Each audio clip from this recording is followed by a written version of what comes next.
નમસ્કાર વિદ્યાર્થી મિત્રો। તો ફિઝિક્સ વિષયના આજના વિડિયો લેક્ચરની અંદર આપ દરેક વિદ્યાર્થીઓનું સ્વાગત છે। આજે આપણે ચેપ્ટર નંબર 5 ચુંબકત્વ અને દ્રવ્ય પર એની અંદર આગળ વધીએ તો મેગ્નેટાઇઝેશન અને મેગ્નેટિક તીવ્રતા તો આ બે શબ્દો છે આપણે સમજવાના છે। તો બે વ્યાખ્યા આપણે જોવાની છે, એક મેગ્નેટાઇઝેશન અને બીજું છે મેગ્નેટિક તીવ્રતા। આ બંને શબ્દો સમજી પહેલા થોડી બેઝિક માહિતી છે આપણે મેળવી કે આ પૃથ્વી ઉપર છે ઘણા બધા તત્વો સંયોજનો રહેલા છે। બરોબર, પૃથ્વી છે ઘણા બધા તત્વો અને સંયોજનોમાંથી બનેલી છે। પૃથ્વીની અંદર પણ ઘણા બધા તત્વો અને સંયોજનો આવેલા છે। તો આ જુદા જુદા દ્રવ્યો છે બરોબર, એનું આપણે વર્ગીકરણ છે જોવાનું છે। આગળનો ટોપિક છે તો એમાં આપણે જુદા જુદા ત્રણ પ્રકારના દ્રવ્યો જોવાના છે અને દ્રવ્યોનું વર્ગીકરણ શાના આધારે કરવામાં આવ્યું છે તો એની ચુંબકીય ચાકમાત્રાના આધારે। હવે આપણે એમ થાય કે ભાઈ દ્રવ્યની અંદર ચુંબકીય ચાકમાત્રા કઈ રીતે? તો ચુંબકીય ચાકમાત્રા તો ચુંબકની અંદર હોય, તો જુદા જુદા દ્રવ્યોની ચુંબકીય ચાકમાત્રા કઈ રીતે? તો કોઈ પણ દ્રવ્ય છે, આપણે ખ્યાલ છે કે પૃથ્વી ઉપર આવેલા દરેક દ્રવ્ય, તો કોઈ પણ દ્રવ્યની આપણે વાત કરીએ તો એ શાનું બનેલું છે? તો એ દ્રવ્ય છે એ અણુનું બનેલું છે। શાનું બનેલું છે? અણુ। બરાબર, દ્રવ્ય છે એની અંદર ઘણા બધા છે અણુઓ આવીને એ દ્રવ્ય બનાવે છે। અણુઓનો પણ ભાગ પાડીએ આપણે તો અણુઓ શેના બનેલા છે? પરમાણુના બનેલા છે। બરાબર, દ્રવ્ય છે અણુનું બનેલું છે, અણુ છે પરમાણુના બનેલા છે। પરમાણુની અંદર શું હોય? તો પરમાણુની અંદર હોય ન્યુક્લિયસ। બરાબર, પરમાણુની અંદર ન્યુક્લિયસ હોય અને બીજું કક્ષાની અંદર ઇલેક્ટ્રોન છે હોય। ન્યુક્લિયસમાં છે ધન વીજભાર હોય અને ન્યુટ્રોન હોય, જ્યારે કક્ષાની અંદર ઇલેક્ટ્રોન રહેલા હોય છે। આપણે વાત કરવાની છે ચુંબકીય ચાકમાત્રાની। બરાબર, દાખલા તરીકે આ ન્યુક્લિયસ છે, એની આજુબાજુની આ કક્ષા છે, એમાં કોઈ એક ઇલેક્ટ્રોન છે પરિભ્રમણ કરે છે। ઇલેક્ટ્રોન દાખલા તરીકે વિષમઘડી દિશામાં પરિભ્રમણ કરે છે, તો એના કારણે પ્રવાહ રચાય છે। તો ઇલેક્ટ્રોનની ગતિને જ આપણે વિદ્યુત પ્રવાહ કહીએ છીએ। તો ઇલેક્ટ્રોન પરિભ્રમણ કરશે તો એના કારણે પ્રવાહ રચાશે। પ્રવાહની દિશા તો ઇલેક્ટ્રોનના પરિભ્રમણની વિરુદ્ધ દિશામાં આપણે લઈએ। ખ્યાલ આવે છે? દ્રવ્યની અંદર અણુ રહેલા હોય છે, અણુની અંદર પરમાણુ। પરમાણુ એટલે શું? તો ન્યુક્લિયસ અને કક્ષાથી બનતો જે ભાગ છે એને આપણે પરમાણુ કહે છે। આ કક્ષા જે છે ન્યુક્લિયસની આજુબાજુની જે કક્ષા છે એમાં ઇલેક્ટ્રોન ગતિ કરતા હોય છે, પરિભ્રમણ કરતા હોય છે। બરાબર, અને એના કારણે છે દાખલા તરીકે I જેટલો પ્રવાહ છે એના ગતિની વિરુદ્ધ દિશામાં પ્રવાહ રચાય છે। હવે આપણને ખબર છે કે જ્યારે પણ કોઈ પણ પદાર્થ અથવા તો વાહકમાંથી પ્રવાહ પસાર થાય ત્યારે શું ઉત્પન્ન થાય છે? તો ચુંબકીય ડાયપોલ મોમેન્ટ ઉત્પન્ન થાય છે। બરાબર, પ્રવાહ ત્યારે આપણે તાર લેવો તો એનો જો ચુંબકીય ક્ષેત્ર ઉત્પન્ન થતું, ચુંબકીય ક્ષેત્ર હોય તો શું હોય? ચુંબકીય ડાયપોલ મોમેન્ટ હોય। તો એમાં ઇલેક્ટ્રોન ને પણ શું છે? એની ચુંબકીય ડાયપોલ ચાકમાત્રા છે। બરાબર, અને એ બે પ્રકારની ગતિના કારણે છે। તો આ બધું થોડુંક આપણે ડીપમાં જોઈશું। ચોપડીની અંદર બધું તમને એટલું બધું ડીપમાં આપેલું નથી। બરાબર, પણ આપણે થોડુંક ડીપમાં વાત કરીએ કે આ ઇલેક્ટ્રોન છે એ બે પ્રકારની ગતિ કરે છે। બરાબર, કઈ બે પ્રકારની? તો એમાં એક આવશે એની કક્ષીય ગતિ। બરાબર, કક્ષાની આજુબાજુ પરિભ્રમણ કરે છે, જે ન્યુક્લિયસની આજુબાજુ જે કક્ષા આવેલી છે। બરાબર, તો એમાં આ ઇલેક્ટ્રોન છે દાખલા તરીકે આવી રીતે આમ ગતિ કરતા હોય છે। હવે સાથે સાથે ઇલેક્ટ્રોન પોતાની ધરીની આસપાસ પણ ફરતા હોય છે। એ જે એની ગતિ છે એને સ્પિન ગતિ કહેવામાં આવે છે। તો આપણે નથી કહેતા ઘણી વખત બોલ ફેંકી તો સ્પિન બોલ, સ્પિન બોલ એટલે ફરતો જાય બોલ, બરાબર, આગળ વધતો જાય અને ગોળ ગોળ જે ફરતો જાય એને આપણે સ્પિન ગતિ કહીએ છીએ। પૃથ્વીને પણ તમને ખ્યાલ છે કે બે પ્રકારની ગતિ છે, કક્ષીય ગતિ, સૂર્યની આસપાસ પણ પરિભ્રમણ કરે છે અને કક્ષાની અંદર પોતે પોતાની ધરીની આસપાસ પણ પરિભ્રમણ કરે છે। ધરીની આસપાસ પોતાની ધરીની આસપાસ પરિભ્રમણ કરતા એને 24 કલાક લાગે છે પૃથ્વીને, અને સૂર્યની આસપાસ પરિભ્રમણ કરતા 365 દિવસ લાગે છે। બરોબર. તો જે રીતે પૃથ્વી છે એ બે પ્રકારની ગતિ કરે છે, કક્ષીય ગતિ અને સ્પિન ગતિ, એ રીતે ઇલેક્ટ્રોન પણ બે પ્રકારની ગતિ કરે છે, એક કક્ષીય ગતિ અને સ્પિન ગતિ.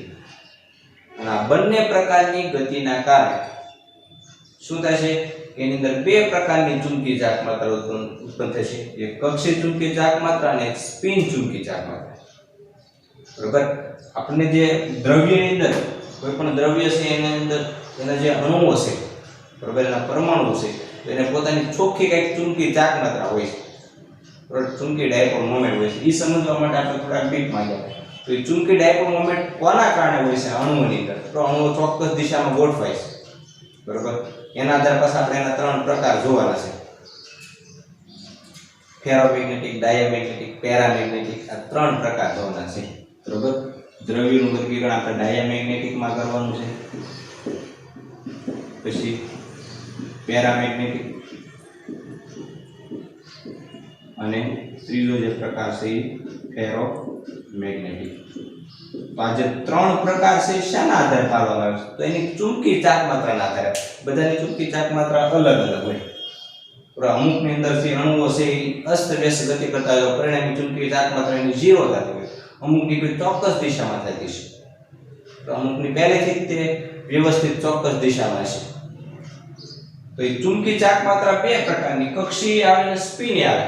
પણ વધારે અસર કોની હોય, કક્ષીય ગતિની કારણે હોય, કક્ષીય ચુંબકીય ચાક માત્રા. આ સ્પિન ચુંબકીય ચાક માત્રાની અસર હોય પણ બહુ નહીં હોય. એટલે આવે છે ઇલેક્ટ્રોનને બે પ્રકારની ચુંબકીય ચાક માત્રા હોય, કક્ષીય ચુંબકીય ચાક માત્રા અને સ્પિન ચુંબકીય ચાક માત્રા. ચુંબકીય ચાક માત્રા એટલે ચુંબકીય ડાયપોલ મોમેન્ટ, જે આપણે ચુંબકીય ડાયપોલ મોમેન્ટ લેતા, બરાબર. એ ચુંબકીય ડાયપોલ મોમેન્ટ m, જેને આપણે m સંજ્ઞા આપણે દર્શાવે. એ ચુંબકીય ડાયપોલ મોમેન્ટ છે બે પ્રકારની હોય કોઈ પણ દ્રવ્યની અંદર, બરાબર. ઇલેક્ટ્રોન માટે એ કક્ષીય અને સ્પિન. પણ વધારે છે એ અસરકારકતા કોની હોય છે, એ કક્ષીય ગતિના કારણે જે ચુંબકીય ચાક માત્રા હોય. તો આની અસર હોય પણ બહુ નહીં હોય અસર. તો આ જે છે એની ચુંબકીય ચાક માત્રા, એના કારણે કોઈ પણ દ્રવ્ય, દાખલા તરીકે આવું દ્રવ્ય હોય તેની અંદર જે અણુ હોય છે, બરાબર, પહેલા તો અસ્તવ્યસ્ત હોય છે.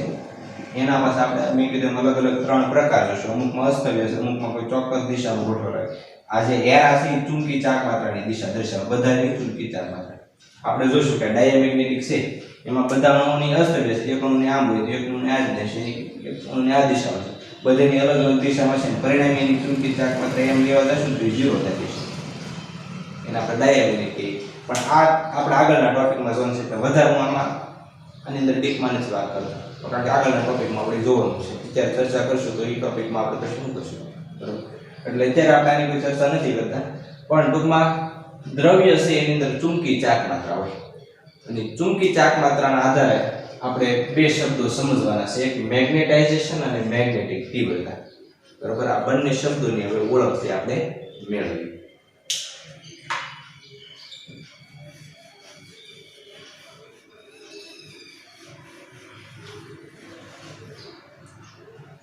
મેગ્નેટાઇઝેશન, બરાબર. મેગ્નેટાઇઝેશન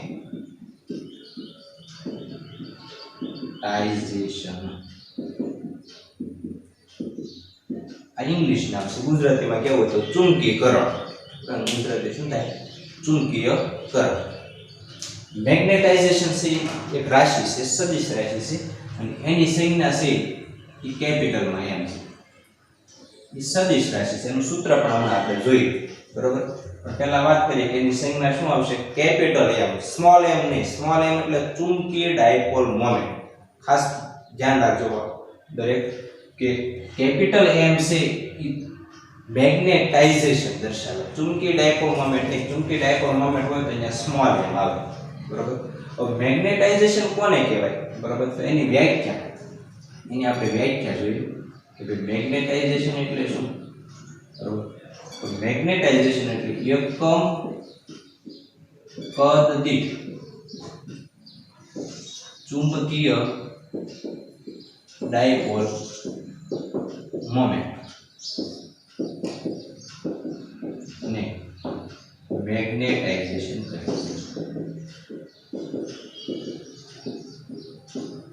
તો મેગ્નેટાઇઝેશનની વ્યાખ્યા શું આવશે, એકમ કદ દીઠ ચોખ્ખી ચુંબકીય ડાયપોલ મોમેન્ટ જે હોય, એકમ કદ દીઠ. આપેલું દ્રવ્ય તમને કોઈ આપ્યું, તો એ દ્રવ્યની અંદર એનું જે કાંઈ કદ હોય એકમ કદ દીઠ એમાં કેટલી ચુંબકીય ડાયપોલ મોમેન્ટ છે નેટ ચોખ્ખી એને આપણે એનું મેગ્નેટાઇઝેશન કહીએ છીએ બરાબર એનું આપણે સૂત્ર લખવું તો આમ લખી શકાય કે m બરાબર એટલે કે મેગ્નેટાઇઝેશન બરાબર m બરાબર શું આવશે તો એકમ કદ છે એટલે છેદમાં કદ આવશે અને અંશમાં શું આવશે તો ચુંબકીય ડાયપોલ મોમેન્ટ પણ અહીંયા ચોખ્ખી ચુંબકીય ડાયપોલ મોમેન્ટ છે એટલે m નેટ એવું લખવું પડશે આપણે બરાબર કારણ કે ચુંબકીય ડાયપોલ મોમેન્ટ એ દ્રવ્યની અંદર છે પણ એમાંથી આપણે લેવાની કે ચોખ્ખી બધા અણુની આપણે મેળવી નાખવા તો પછી જેનો સદિશ સરવાળો કામ આવે દાખલા તરીકે કોઈ દ્રવ્ય હોય તો અમુક અણુની આ દિશામાં હોય અમુક આ દિશામાં છે બધા અણુની અસ્તવ્યસ્ત ચુંબકીય ડાયપોલ મોમેન્ટ છે કેટલાકને આ દિશામાં છે કેટલાકને આ દિશામાં તો આ બધાનો શું કરવાનો સદિશ સરવાળો કરવાનો બધાની ડાયપોલ મોમેન્ટનો સદિશ સરવાળો કરીને પછી જે ડાયપોલ મોમેન્ટ મળે ને એ આ એમને બરાબર તો આ એનું સૂત્ર છે સૂત્ર છે ગોખવાનું નથી બરાબર અથવા તો વ્યાખ્યા ગોખવાની નથી સૂત્ર યાદ હોય તો વ્યાખ્યા તમે લખી શકો સૂત્ર શું થશે કે મેગ્નેટાઇઝેશન m બરાબર m નેટ આ સ્મોલ m એટલે અહીંયા ચુંબકીય ડાયપોલ મોમેન્ટ આ જે સ્મોલ m છે ચુંબકીય ડાયપોલ મોમેન્ટ છે અને મેગ્નેટાઇઝેશન અને છેદમાં કદ એટલે એકમ કદ દીઠ એની ચોખ્ખી જે ચુંબકીય ડાયપોલ અથવા તો ચુંબકીય ચાક માત્રા છે એને આપણે શું કહીએ છીએ મેગ્નેટાઇઝેશન m કહીએ છીએ બરાબર એ સદિશ રાશિ છે એની દિશા કઈ હોય તો જે ચુંબકીય ડાયપોલ મોમેન્ટ ચોખ્ખી જે દિશામાં મળતી હોય દાખલા તરીકે આપણે આ બધાનો સરવાળો કરીને આપણે ચોખ્ખી કંઈક આ દિશામાં મળે તો મેગ્નેટાઇઝેશન દિશા આ બધાનો સરવાળો કરીને દાખલા તરીકે ચોખ્ખી આપણે આ દિશામાં મળે બધાનો સદિશ સરવાળો કર્યો તો ચોખ્ખી આપણે આ દિશામાં મળે ચુંબકીય ડાયપોલ મોમેન્ટ તો મેગ્નેટાઇઝેશન દિશા એ છે ચોખ્ખી ચુંબકીય ડાયપોલ મોમેન્ટ જે દિશામાં હોય એ મેગ્નેટાઇઝેશન દિશા થાય બરાબર એટલે m સદિશ રાશિ છે m છે મેગ્નેટાઇઝેશન ની કેવી રાશિ છે સદિશ રાશિ છે તેની દિશા તો સદિશ રાશિ હોય તેને એક દિશા પણ છે એની દિશા કઈ છે એની દિશા ચોખ્ખી ચુંબકીય ડાયપોલ મોમેન્ટની અથવા તો તાક માત્રાની દિશામાં હોય છે તો મેગ્નેટાઇઝેશનની દિશા કઈ લેવામાં આવે છે ચોખ્ખી ચુંબકીય ડાયપોલ મોમેન્ટ ચોખ્ખી એની જે દિશામાં મળતી વાત એ દિશામાં એની મેગ્નેટાઇઝેશનની દિશા હોય છે બરાબર હવે વાત કરીએ એનો એકમ કે મેગ્નેટાઇઝેશનનો એકમ શું થશે બરાબર તો મેગ્નેટાઇઝેશનનો એકમ આપણે આના આધારે મેળવી શકીએ સૂત્રના આધારે કારણ કે ચુંબકીય ડાયપોલ મોમેન્ટનો એકમ આપણને ખબર છે બરાબર એનો એકમ શું છે તો એમ્પિયર ઇન્ટુ મીટર સ્ક્વેર છે m બરાબર જો ન યાદ હોય તો આપણી પાસે સૂત્ર છે m બરાબર i ઇન્ટુ a એમાં i એટલે એમ્પિયર અને a એટલે ક્ષેત્રફળ એટલે મીટરનો સ્ક્વેર સાઈડમાં મેળવી નાખવાનું બરાબર એમ્પિયર ઇન્ટુ મીટર સ્ક્વેર તો આનો એકમ મૂકો અને કદનો એકમ મૂકો બરાબર તો આનો એકમ એમ્પિયર ઇન્ટુ મીટર સ્ક્વેર અને છેદમાં આનો એકમ કદનો એકમ મીટરનો ઘન મીટર સ્ક્વેર ગયા તો 1 મીટર છેદમાં વધે એટલે એકમ શું આવશે એમ્પિયર મીટરની -1 ઘાત તો એમ્પિયર પ્રતિ મીટર બરાબર આ મેગ્નેટાઇઝેશન નો એકમ થશે મેગ્નેટાઇઝેશન નો ચુંબકીય ડાયપોલ મોમેન્ટ બેના એકમ જુદા થશે તો ઘણા વિદ્યાર્થી મેગ્નેટાઇઝેશન અને ચુંબકીય ડાયપોલ મોમેન્ટ બધું હરખું ગણે પણ મેગ્નેટાઇઝેશન એટલે કદને આપણે ચુંબકીય ડાયપોલ મોમેન્ટને કદ વડે ભાગીએ ત્યારે મેગ્નેટાઇઝેશન મળે બરાબર એટલે બેના એકમ પણ અલગ છે ચુંબકીય ડાયપોલ મોમેન્ટનો એમ્પિયર ઇન્ટુ મીટર સ્ક્વેર થશે અને આ મેગ્નેટાઇઝેશન એમ્પિયર મીટરની -1 ઘાત થશે બરાબર તો આ વાત થઈ બેઝિક મેગ્નેટાઇઝેશન વિશે આપણે આટલી બાબતથી જાણતા હોવા જોઈએ બરાબર હવે આપણે કેટલાક સૂત્રની તારવણી કરવાની છે મેગ્નેટાઇઝેશન અને મેગ્નેટિક તીવ્રતા બીજી એક રાશિ આપણે જોવાની છે મેગ્નેટિક તીવ્રતા એનું સૂત્ર પણ આપણે ડાયરેક્ટ જ લખશું બરાબર એ તારવણીની અંદર હમણાં આવી જશે ત્યારે આપણે વાત કરીશું મેગ્નેટિક તો હવે આપણે એની તારવણી જોઈએ તો બંને વચ્ચેના સંબંધ પણ આપણે મેળવીએ એક વસ્તુ છે નોટ કરી નાખજો દરેક વિદ્યાર્થી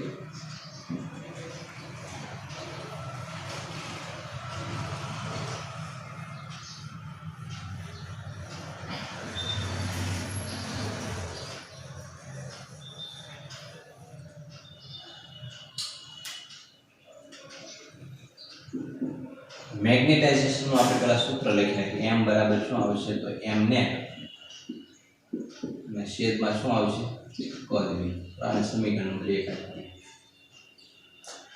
હવે આપણે એક સોલેનોઇડ લેવાનો છે બરાબર શું લેવાનું છે કે દાખલા તરીકે આવો કોઈ સોલેનોઇડ છે આ સોલેનોઇડ માંથી આપણે I જેટલો પ્રવાહ દાખલા તરીકે પસાર કરીએ છીએ તો સોલેનોઇડ માંથી કેટલો પ્રવાહ પસાર કરીએ છીએ તો I જેટલામાંથી વિદ્યુત પ્રવાહ પસાર કરશે તો I જેટલો વિદ્યુત પ્રવાહ પસાર કરશે એટલે સોલેનોઇડ ની અંદર આ પ્રવાહને કારણે શું થશે ચુંબકીય ક્ષેત્ર ઉત્પન્ન થશે તો સોલેનોઇડ માંથી વિદ્યુત પ્રવાહ પસાર થાય તો આપણને ખબર છે કે એની અંદર ચુંબકીય ક્ષેત્ર ઉત્પન્ન થાય ચુંબકીય ક્ષેત્ર છે એને આપણે B0 કહીએ તો એને આપણે B0 વડે અથવા તો B0 વડે દર્શાવીએ તો B0 બરાબર શું આવશે તો μ0 ni આ સૂત્ર આપણે આગળ ભણીએ n એટલે એકમ લંબાઈ દીઠ આંટા બરોબર એની એકમ લંબાઈ દીઠ આંટાની સંખ્યા દાખલા તરીકે n છે આપણે ઉધારી લઈએ કે આપેલા સોલેનોઇડમાં એકમ લંબાઈ દીઠ આંટા ધારો કે n છે તો તારવણી હોય તો તમારે અંદર લખવું પડે પહેલા હું કઈ ડાયરેક્ટ સ્ટેપ મૂકું છું પણ તમારે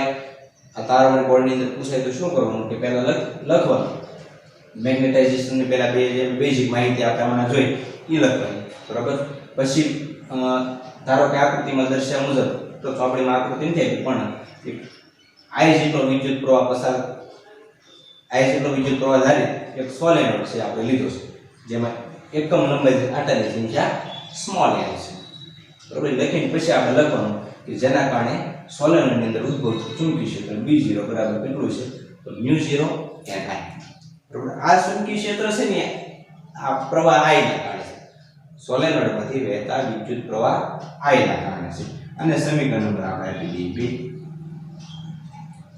2 હવે જો આ આપણે સોલેનોઇડની અંદર એક એવું દ્રવ્ય ભરી દેવાનું છે તો દાખલા તરીકે સોલેનોઇડની અંદર મેં એવું કંઈક દ્રવ્ય ભરી દીધું કે જેની કંઈક ચુંબકીય ચાક માત્રા હોય એવું દ્રવ્ય હમણાં આપણે દ્રવ્યની વાત કરી કે દ્રવ્ય હોય તો એની અંદર શું હોય એની એક ચુંબકીય ચાક માત્રા હોય છે દરેક તો દ્રવ્ય અલગ અલગ 3 પ્રકારના આપણે જોઈશું આગળ અત્યારે આપણે ઈ સ્પષ્ટતા નથી કરતા કેવું દ્રવ્ય અંદર ભર્યું તો ડાયામેગ્નેટિક હોય ને પેરામેગ્નેટિક હોય ને ફેરોમેગ્નેટિક હોય 3 પ્રકારના દ્રવ્ય હોય અને એમાંથી કોઈ પણ પ્રકારનું આપણે એમાં દ્રવ્ય ભરી દઈએ હવે દ્રવ્ય ભરશું તો શું થશે કે દ્રવ્યના કારણે પણ એની અંદર કંઈક ચુંબકીય ક્ષેત્ર ઉત્પન્ન થશે આ જે ચુંબકીય ક્ષેત્ર ઉત્પન્ન થયું ને એ પ્રવાહના કારણે પણ હવે જે આપણે ચુંબકીય ક્ષેત્રની વાત કરીએ છીએ બરોબર એ ચુંબકીય ક્ષેત્ર શેના કારણે તો આપણે જે આની અંદર કોઈ દ્રવ્ય ભર્યું છે તો મેગ્નેટિક દ્રવ્ય ભર્યું તો એ દ્રવ્યના કારણે એની અંદર કંઈક ચુંબકીય ક્ષેત્ર ઉત્પન્ન થશે અને એ ચુંબકીય ક્ષેત્ર છે એને આપણે નામ આપી દઈએ Bm બરોબર સોલેનોઇડની અંદર સોલેનોઇડમાં રહેલા દ્રવ્યના કારણે ચુંબકીય ક્ષેત્ર Bm હોય તો બરાબર સોલેનોઇડની અંદર જે દ્રવ્ય ભર્યાના કારણે ચુંબકીય ક્ષેત્ર Bm હોય તો કુલ ચુંબકીય ક્ષેત્ર કેટલું થાય તો કુલ ચુંબકીય ક્ષેત્ર એને આપણે B કહીએ તો B બરાબર B0 એટલે કે B0 + Bm આ એનું કુલ ચુંબકીય ક્ષેત્ર થશે તો કુલ ચુંબકીય ક્ષેત્ર કેટલું થશે તો કુલ ચુંબકીય ક્ષેત્ર બરાબર સોલેનોઇડમાંથી વહેતા વિદ્યુત પ્રવાહના કારણે ચુંબકીય ક્ષેત્ર વત્તા જે કઈ દ્રવ્ય ભર્યું છે દ્રવ્યના કારણે એનું ચુંબકીય ક્ષેત્ર જેને આપણે Bm કહીએ હવે જે અંદરના દ્રવ્યના કારણે જે ચુંબકીય ક્ષેત્ર છે એ ચુંબકીય ક્ષેત્ર Bm એ મેગ્નેટાઇઝેશનના સમપ્રમાણમાં હોય છે તો પ્રયોગોના આધારે એવું જાણવા મળ્યું કે ભાઈ અંદરનું જે ચુંબકીય ક્ષેત્ર છે અંદરના દ્રવ્યના કારણે જે ચુંબકીય ક્ષેત્ર છે એના મેગ્નેટાઇઝેશનના કેવા પ્રમાણમાં હોય છે સમપ્રમાણમાં હોય છે બરાબર અને ત્યાં એક સમપ્રમાણતાનો અચળાંક પણ મૂકવામાં આવે છે બરાબર Bm બરાબર μ0 * m આને સમીકરણ નંબર આપી દઈએ આને સમીકરણ 3 અને સમીકરણ નંબર આપી દઈએ 4 બરાબર કે ભાઈ અંદરનું જે ચુંબકીય ક્ષેત્ર છે આ B0 એટલે પ્રવાહના કારણે ચુંબકીય ક્ષેત્ર અને Bm એટલે અંદરનું જે ચુંબકીય ક્ષેત્ર છે એ મેગ્નેટાઇઝેશન m ના સમપ્રમાણમાં હોય અને સમપ્રમાણતાનો અચળાંક ત્યાં μ0 એટલે શૂન્યાવકાશની પરમિએબિલિટી એનો અચળાંક મૂકવામાં આવે છે તો આ આપણને સૂત્ર મળ્યું Bm બરાબર μ0 * m બરાબર હવે આપણે એક નવી રાશિ છે વ્યાખ્યાયિત કરવાની છે બીજી એ છે મેગ્નેટિક તીવ્રતા તો મેગ્નેટિક તીવ્રતા એટલે ગુજરાતીમાં કેવું હોય તો ચુંબકીય તીવ્રતા અને એની સંજ્ઞા છે કેપિટલ H. તો કેપિટલ H વડે એને દર્શાવાય. અને એની ચુંબકીય તીવ્રતા ગુજરાતીમાં કેવું તો ચુંબકીય તીવ્રતા અથવા તો મેગ્નેટિક તીવ્રતા. બરોબર.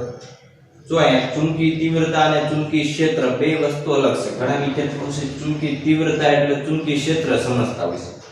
બરોબર. ચુંબકીય તીવ્રતા અને ચુંબકીય ક્ષેત્ર બે વસ્તુ અલગ છે. ચુંબકીય ક્ષેત્ર એટલે આપણે એને B વડે દર્શાવીએ છીએ.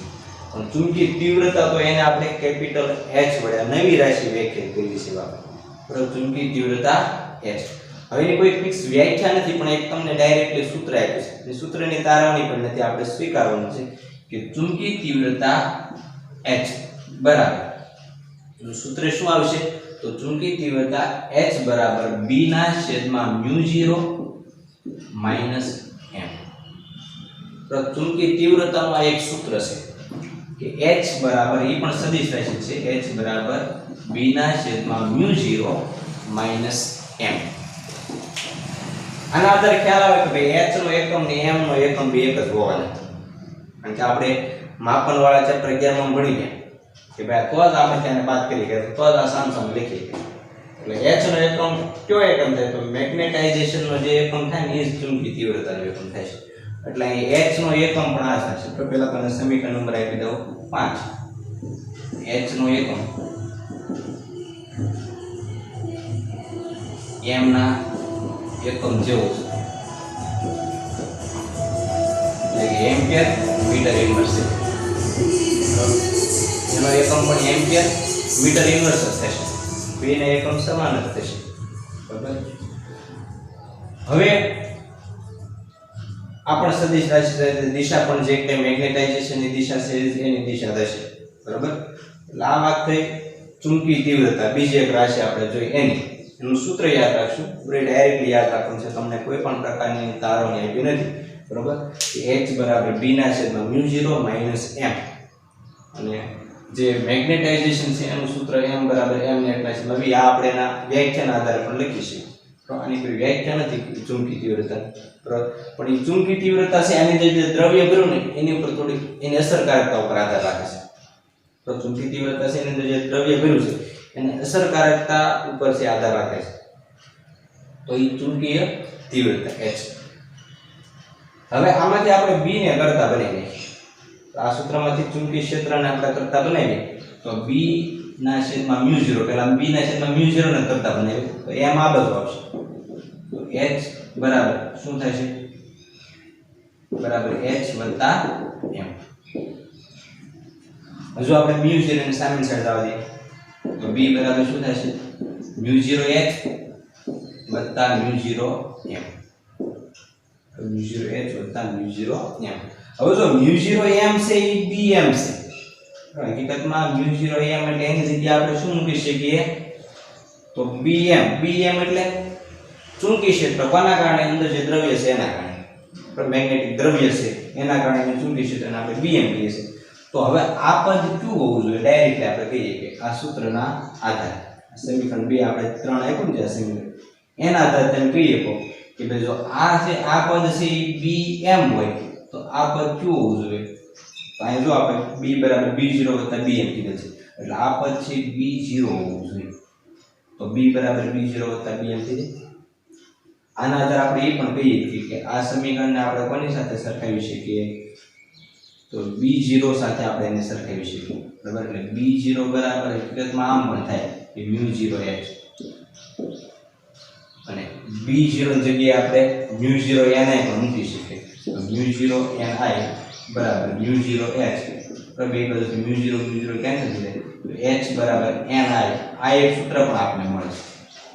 આનો ઉપયોગ પણ આપણે દાખલા કરશું. તો ચોપડીમાં સૂત્ર તારી નથી પણ આપણે તારી રાખીએ કારણ કે આગળ દાખલાનો ઉપયોગ થાય. ફરી વખત આ સૂત્ર આપણે ડાયરેક્ટ લખવાનું છે એમાં આપણે b ને કરતા બનાવ્યા એટલે આવા બે પદ બન્યા. બે પદને આપણે અહીંયા જોઈએ તો μ0m ની જગ્યાએ તો આપણે bm મૂકી શકીએ એની જગ્યાએ. તો આ પદ કયું હોવું જોઈએ તો b0. b0 એટલે આ I જેટલો પ્રવાહ પસાર થાય છે એના કારણે ચૂકી છે. બરોબર. તો એ b0 બરાબર આપણે પાછા μ0 ni મૂકીએ તો μ0 બે માંથી કેન્સલ થઈ જાય એટલે h બરાબર ni. આ આપણે સંબંધ મળ્યો છે. તો સૂત્ર મળ્યું ચુંબકીય તીવ્રતાનું એક બીજું સૂત્ર. આ સૂત્ર તો આપણે ડાયરેક્ટ લીધું, પણ આ આપણે તારવણીના આધારે મેળવેલું સૂત્ર છે. h બરાબર ni. n એટલે એકમ લંબાઈ દીઠ આટેન સેન્ટીમીટર, i એટલે સોલેનોઇડમાંથી વહેતો પ્રવાહ. બરાબર. તો આ એક ચુંબકીય તીવ્રતાનું સૂત્ર બીજું થશે. બરાબર.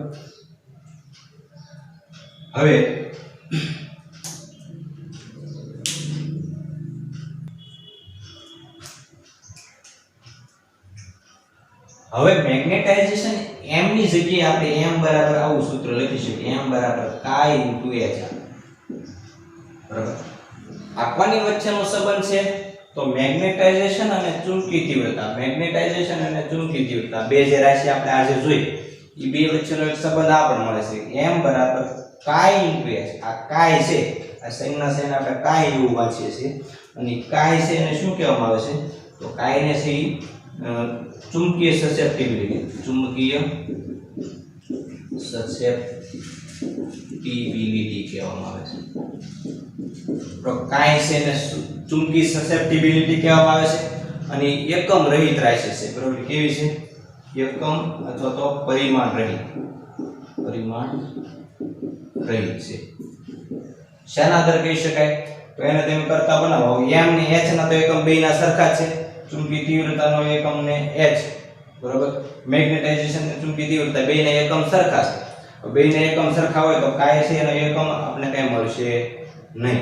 બરાબર. કારણ કે chi બરાબર m ના છેદમાં h, બેયના એકમ કેન્સલ થઈ જાય. એટલે chi છે પરિમાણ રહિત રાશિ છે. ઘણી વખત તમને પૂછે કે chi છે એનો એકમ શું આવશે, બરાબર, એનું પારિમાણિક સૂત્ર શું આવશે તો પારિમાણિક સૂત્ર m0l0t છે. એકમ રહિત છે તો પરિમાણ રહિત રાશિ છે, અને એને શું વચાય તો ચુંબકીય સસેપ્ટિબિલિટી વાંચવામાં આવે છે. તો દ્રવ્યની ચુંબકીય સસેપ્ટિબિલિટી. હવે આ m ની કિંમત છે આપણે આ સમીકરણની અંદર મૂકી દઈએ. આ જે સમીકરણ આપણે મળ્યું, બરાબર, તો આ સમીકરણની અંદર આપણે m ની કિંમત છે અહીંથી મૂકવાની છે m ની જગ્યાએ. તો શું થશે જો તો b બરાબર μ0 બેમાંથી કોમન પેલા કાઢી લે તો μ0 કોમન, તો h વત્તા આ m ની જગ્યાએ chi * h મૂકી શકીએ આપણે. બરાબર. એની જગ્યાએ chi * h મૂકી દઈએ. m બરાબર chi * h ની કિંમત આ સમીકરણની અંદર આપણે મૂકી. હવે જો આમાંથી બેમાંથી h કોમન નીકળશે એટલે μ0 h કોમન નીકળી જાય તો 1 + chi. b બરાબર આપણે શું મળ્યું chi + 1 * μ0 h. આ જે કાઉન્સ મળ્યો છે આપણે 1 + chi, બરાબર, એ કાઉન્સ જે છે તો એને આપણે 1 + chi બરાબર શું લખી શકીએ તો μr લખી શકીએ. તો 1 + chi ની જગ્યાએ આપણે શું મૂકી શકીએ તો μr. બરાબર. μr છે રિલેટિવ પરમિએબિલિટી અથવા તો સાપેક્ષ પરમિએબિલિટી છે, દ્રવ્યની સાપેક્ષ પરમિએબિલિટી, એને આપણે μr વડે દર્શાવીએ છીએ. અને 1 + chi ની જગ્યાએ કે મૂકી શકો. આ chi એટલે કે ચુંબકીય સસેપ્ટિબિલિટી અને μr એટલે કે રિલેટિવ પરમિએબિલિટી. તો આ બધા નામ બહુ ગૂંચવણ ભરેલા લાગશે તમને, પણ એક બે વખત તમે સમજશો એટલે તરત યાદ રહી જશે. આ chi એટલે સસેપ્ટિબિલિટી, બધામાં લીટી ટીટી પાછળ આવે છે. બરાબર. અને આ μr તો μ0 આપણે આગળ આવી ગયું, જેને આપણે શું કહીએ છીએ શૂન્યાવકાશની પરમિએબિલિટી. પણ આ μr છે એટલે એને શું કહીશું આપણે સાપેક્ષ પરમિએબિલિટી અથવા તો રિલેટિવ પરમિએબિલિટી, એટલે એને μr વડે દર્શાવીશું. તો હવે 1 + chi ની જગ્યાએ આપણે μr મૂકી શકીએ તો b બરાબર શું આવશે μ0 આ 1 + chi ની જગ્યાએ μr * h. એક આ આપણે સૂત્ર મળશે કે b બરાબર μ0 μr * h. હવે આ μ0 અને μr વચ્ચેનો પણ આપણી પાસે સંબંધ છે. બરાબર. μ0 અને μr વચ્ચેનો પણ આપણી પાસે સંબંધ છે. કયો સંબંધ છે તો μr બરાબર μ ના છેદમાં μ0 આવું સૂત્ર છે. કોઈ પણની સાપેક્ષ પરમિએબિલિટી એટલે શું થાય તો શૂન્યાવકાશની સાપેક્ષ માધ્યમની પરમિએબિલિટી એને આપણે સાપેક્ષ પરમિએબિલિટી કહીએ. તો μr નો એકમ નથી, બરાબર, μ0 નો એકમ છે, μ0 નો એકમ છે, આ μ નો એકમ છે, એ બેને એકમ સરખા હોય, પણ આ μr એટલે સાપેક્ષ થઈ ગયું એટલે આ બેને એકમ કેન્સલ થઈ જાય. μr છે સાપેક્ષ પરમિએબિલિટી છે. તો આના આધારે હવે આપણે જો μ0 μr ને અહીં લાવીએ તો શું થાય છે કે μ બરાબર μ0 μr આવું થાય છે. એટલે હવે આ μ0 μr છે ને એની જગ્યાએ હું μ મૂકી શકું, એની જગ્યાએ ખાલી આપણે μ મૂકી શકીએ. μ એટલે એ માધ્યમની પરમિએબિલિટી, બરાબર. તો હવે હું કિંમત મૂકું તો શું થાય છે? જો કે b બરાબર, હવે આપણે આવું સૂત્ર મળશે, b બરાબર μ0 μr ની જગ્યાએ હું મૂકી દઉં μ, તો b બરાબર μ ઇન્ટુ h, બરાબર. આવું આપણે સૂત્ર મળશે કે b બરાબર μ ઇન્ટુ h, બરાબર. શું કર્યું આપણે? μ0 μr છે એની જગ્યાએ આપણે શું મૂકી દીધા? μ, બરાબર. સદિશ સૂત્ર લખવું તો અહીંયા પણ સદિશ નિશાની અને અહીંયા પણ સદિશની નિશાની મૂકી દો તો તમને સદિશ સૂત્ર મળશે, બરાબર. તો એક આ સંબંધ આપણે યાદ રાખશું, બરાબર. બીજું એક આ સૂત્ર યાદ રાખશું કે 1 + કાય હોય તો એની જગ્યાએ μr, 1 + કાય હોય તો એની જગ્યાએ આપણે μr મૂકી શકીએ અને μr બરાબર પાછું શું થાય? તો μ ના છેદમાં μ છે. આ બધા એકબીજા સાથે સંબંધ સાંકળે છે એકબીજાનો, તો એકબીજા સાથેનો સંબંધ છે કે 1 + કાય બરાબર μr બરાબર μ ના છેદમાં μ છે. આ બેમાંથી દાખલા તરીકે આ ત્રણ વસ્તુ આપણે વાત કરી, આ બે આમાંથી કાય જાણતા હોય તો આપણે μr મળી જાય, μr જાણતા હોય તો કાય મળી જાય, તો અથવા μ જાણતા હોય તો આપણે μr મળી જાય. તો એકબીજા સાથે સંકળાયેલી રાશિઓ છે, બરાબર. તો આ રીતે આપણે સમીકરણ છે મળ્યું. આપણે ખાસ આમાંથી જે સમીકરણો જે યાદ રાખવાના છે તો એ સમીકરણો છે h બરાબર ni, આ સૂત્ર યાદ રાખશું, બરાબર. પછી એક આ સૂત્ર ચુંબકીય તીવ્રતાનું યાદ રાખશું, એનો પણ દાખલામાં વારંવાર ઉપયોગ થશે, બરાબર. હું જે સ્ટાર કર્યું સૂત્ર આપણે બહુ વારંવાર ઉપયોગ કરવાનો આવશે. એક આ સૂત્રનો ઉપયોગ દાખલામાં આવશે. પછી h બરાબર ni, આમ તો આખી તારવણી આપણે યાદ રાખવાની છે, પણ તારવણી સાથે સાથે ડાયરેક્ટલી પણ આપણે સૂત્ર યાદ રાખશું, કારણ કે દાખલો પૂછે પછી કે આ બધી તારવણી કરવા બેસવાનું ન હોય તો ત્યારે આપણે સીધું સૂત્ર આવડવું જોઈએ. એટલે બે વસ્તુ યાદ રાખવાની છે. તારવણી આપણે થિયરી માટે, થિયરેટિકલ પ્રશ્નો હોય તો એની માટે તારવણી, પણ દાખલા હોય એમસીક્યુ એની માટે આપણે સૂત્ર પણ યાદ રાખશું. આ સૂત્ર પણ એક અગત્યનું છે, બરાબર. આ તો આપણે ખ્યાલ જ છે, એટલે આ કંઈ યાદ રાખવાની જરૂર નથી કે μr બરાબર μ ના છેદમાં μ છે. તો આપણે ખબર છે સાપેક્ષ કોઈની કિંમત મેળવી તો કઈ રીતે મળી શકે, બરાબર. પછી એક આ સંબંધ છે એ ચુંબકીય તીવ્રતા અને મેગ્નેટાઇઝેશન વચ્ચેનો સંબંધ છે, બરાબર. એમાં કાય છે એને ચુંબકીય સસેપ્ટિબિલિટી કહેવાય. કોષ્ટકમાં તમને અલગ અલગ દ્રવ્ય માટેની ચુંબકીય સસેપ્ટિબિલિટીના મૂલ્ય પણ આપ્યા છે, જો કે આપણે કંઈ યાદ રાખવા નથી, પણ માત્ર જાણકારી માટે છે, અલગ અલગ ચુંબકીય સસેપ્ટિબિલિટી. પણ એક વસ્તુ ખાસ યાદ રાખજો કે ભાઈ ડાયામેગ્નેટિક પદાર્થ હોય તો એની ચુંબકીય સસેપ્ટિબિલિટીનું મૂલ્ય નાનું અને ઋણ હોય, પણ પેરામેગ્નેટિક હોય, બરાબર, તો એની માટે ચુંબકીય સસેપ્ટિબિલિટી છે એ એનું મૂલ્ય નાનું અને ધન હોય. તો આ એક વસ્તુ ખાસ યાદ રાખજો કે ડાયામેગ્નેટિક માટે એનું મૂલ્ય કાય ચુંબકીય સસેપ્ટિબિલિટી છે એનું મૂલ્ય નાનું અને ઋણ, જ્યારે પેરામેગ્નેટિક માટે એનું મૂલ્ય નાનું અને ધન હોય. એટલા માટે ડાયામેગ્નેટિકમાં m અને h આ બે પરસ્પર વિરુદ્ધ દિશામાં હોય. ચુંબકીય ચાર્જ માત્ર કારણ કે આનું મૂલ્ય ઋણ હોય એટલે નિશાની માઈનસ આવવાની, એટલે મેગ્નેટાઇઝેશન અને ચુંબકીય તીવ્રતાની દિશા પરસ્પર વિરુદ્ધ હોય. કયા પદાર્થો માટે? ડાયામેગ્નેટિક પદાર્થો માટે. પણ પેરામેગ્નેટિક પદાર્થ હોય તો એમાં પાછી બેની દિશા એક જ હોય, કારણ કે એનું મૂલ્ય ધન હોય કાંઈ. તો કોષ્ટકમાં નિરીક્ષણ કરશો તો આવશે, એમાં તમને આપેલું છે કે ડાયામેગ્નેટિક માટે મૂલ્ય ઋણ મળતું છે, પણ પેરામેગ્નેટિક માટે મૂલ્ય કેવું મળશે? ધન મળશે, બરાબર. તો આ એક બાબત પણ આપણે યાદ રાખશું. અને છેલ્લે આ જે સંબંધ આપણે મેળવ્યો કે b બરાબર μh, તો આ સંબંધ પણ આપણે યાદ રાખવાનો છે. ચુંબકીય ક્ષેત્ર b બરાબર μ ઇન્ટુ h, એટલે ચુંબકીય તીવ્રતા, બરાબર. આ બે આ μ ને એકમ છે ને h ને એકમ છે, અહીંથી તમને ખ્યાલ આવી જાય કે ચુંબકીય ક્ષેત્ર અને ચુંબકીય તીવ્રતા બે વસ્તુ અલગ છે. સમાન હોય તો બેના એકમ સમાન થતા હોય, બે વસ્તુ અલગ છે, ચુંબકીય ક્ષેત્ર અને ચુંબકીય તીવ્રતા, બરાબર. કારણ કે આપણે ચુંબકી ભાળે એટલે સીધા શું સમજીએ? આપણે ચુંબકીય ક્ષેત્ર સમજીએ, પણ ચુંબકીય તીવ્રતા છે એ છે, બરાબર. વારંવાર વાત તમને કહેવું પડે, પણ ખાસ વસ્તુ એ યાદ રાખશો, કારણ કે આપણે ભૂલ ક્યાં થાય છે? ચુંબકીય તીવ્રતા h ની જગ્યાએ આપણે ચુંબકીય ક્ષેત્ર ઘણી પર લઈ લીધા, રકમ આપ્યું ચુંબકીય તીવ્રતા અને આપણે પછી શું લઈ લઈએ? ચુંબકીય ક્ષેત્ર, એટલે પછી ભૂલ પડવાની શક્યતા રહે છે. તો અહીંયા મહત્વની આપણે બે રાશિઓ જોઈએ, એક મેગ્નેટાઇઝેશન, બરાબર, અને બીજું મેગ્નેટિક તીવ્રતા. મેગ્નેટાઇઝેશનની વાત આપણે આની પહેલા આપણે કરી હમણાં, બરાબર. અને એની વિશેની આપણે બેઝિક માહિતી જોઈએ, એની વ્યાખ્યા છે, એનું સૂત્ર છે, એનું એકમ છે, બરાબર, એની દિશા કઈ હોય. અને પછી આપણે મેગ્નેટિક તીવ્રતાની વચ્ચેનો સંબંધ તારવા માટે આપણે જે તારવણી છે યાદ રાખવાની છે. તો એકવાર છે તારવણી એક બે વખત જોયા વગર કરશો, બરાબર, એટલે ક્યારેય ભૂલ પડવાની શક્યતા રહેશે નહીં, અને સૂત્ર પણ યાદ રહી જશે. તો ઘણા બધા વિદ્યાર્થીઓ છે સૂત્ર હજુ એટલા બધા ક્લિયર નથી. અત્યાર સુધી જેટલા ચેપ્ટર આવેલા એના સૂત્ર વ્યવસ્થિત તમારે કરી નાખવા જોઈએ.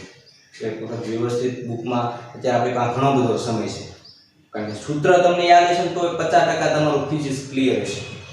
કારણ કે દાખલા હોય છે એમાં તમે રકમનો જો સમજી ગયા હોય તો સૂત્ર આવડતું હોય તો દાખલા ઓટોમેટિક મને આવડવાના, MCQ છે આવડવાના, બરાબર.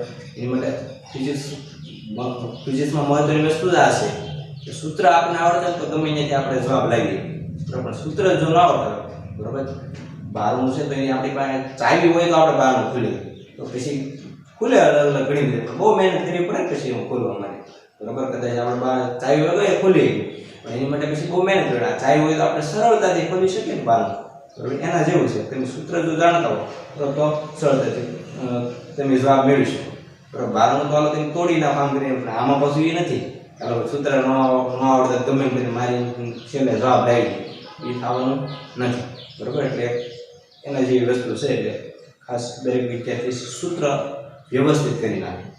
તારવણી કદાચ એની ભૂલ પડશે ને તો હાલશે, પછી એક બે વાર તારવણી કરશો તો એ પણ તમને આવડી જશે. સૂત્ર છે વ્યવસ્થિત બધા ચેપ્ટરના, આ એક ચેપ્ટર પૂરતી જ નહીં, તો આગળના ચેપ્ટરના પણ બધા વ્યવસ્થિત સૂત્ર કરી નાખો એટલે એટલું તમારું ક્લિયર થઈ જાય કે હવે આપણે 4 ચેપ્ટરમાંથી ગમે ત્યાંથી સૂત્ર પૂછે તો સૂત્ર તો આપણને આવડે છે ગમે બરાબર. ચાલો આજના વિડીયો લેક્ચરમાં આટલે સુધી રાખીશ.